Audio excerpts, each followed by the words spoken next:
అమ్మ చేసే ప్రమోషన్స్ వల్ల అని నేను మొదలుపెట్టి చెప్పంగానే అందరికి అర్థమైపోతుంది ఆటోమేటిక్గా. ఆవిడ రేకుల షెడ్డు ఇదైపోయింది అందుకని మళ్ళీ వీడియో పెట్టారు నేను మోసపోయాను అని అనగానే ఒక అతను కామెంట్ పెట్టాడనమాట. లేడీనో ఎవరో తెలియదు. అసలు మీకు మీకు ఆవిడకి తెలుసా? పోలిక తెలుసా? ఆవిడకంటే మీరు ఎంత పెద్దవాళ్ళో తెలుసా? ఆవిడకంటే పెద్దవాళ్ళై ఉండి ఆవిడ గురించి ఎంత సంస్కారవంతంగా మీరు ఆలోచించాలి. ఎందుకు మీరు ఇంత పెద్దవాళ్ళై ఉండి ఆవిడ గురించి పట్టించుకుంటున్నారు ఎక్కువగా? పెద్దవాళ్ళంటే ఆలోచన శక్తి ఎక్కువ ఉండాలి అన్నారు. తప్పేం లేదు. మన కామెంట్‌లో ఒక వాళ్ళు మన కామెంట్స్ పెట్టే మన ఫాలోవర్సు వాళ్ళకి పెట్టారనమాట. ఆవిడ వయసు, ఈవిడ వయసు తెలుసా? అది ఇది అని పెడితే అక్కడి నుంచి ఏం రిప్లై వచ్చిందో నేను ఇంకా వీడియో కిందకెళ్ళి చూడలేదు.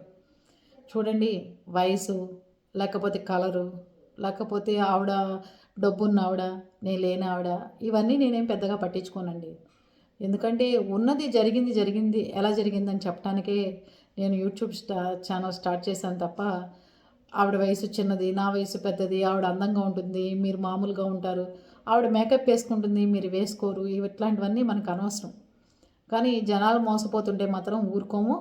ఇంకోటి ఏంటంటే ఆవిడ ఛానల్ని ఎందుకు విమర్శిస్తున్నారంటే అసలు ఆవిడ ఛానల్ని ఎప్పుడు విమర్శించే ఉద్దేశం ఎవరికీ లేదు, విమర్శించం కూడా. అది చూసి ఎవరైనా కొనుక్కుంటే వాళ్ళు కూడా మీతో పాటు మోసపోతారు. కాబట్టి మీరు ఏం కొనుక్కున్నా వాళ్ళకి చెప్పమాకండి. ఎవరిది వాళ్ళు కొనుక్కుంటే ఎవరిది వాళ్ళు మోసపోయినా ఇబ్బంది ఉండదు. ఎదుటివాడు కొనుక్కోమని చెప్పింది అది మోసపోతేనే బాధ కలుగుతుందని చెప్పా. దీంట్లో తప్ప ఏమంటారు మీరు?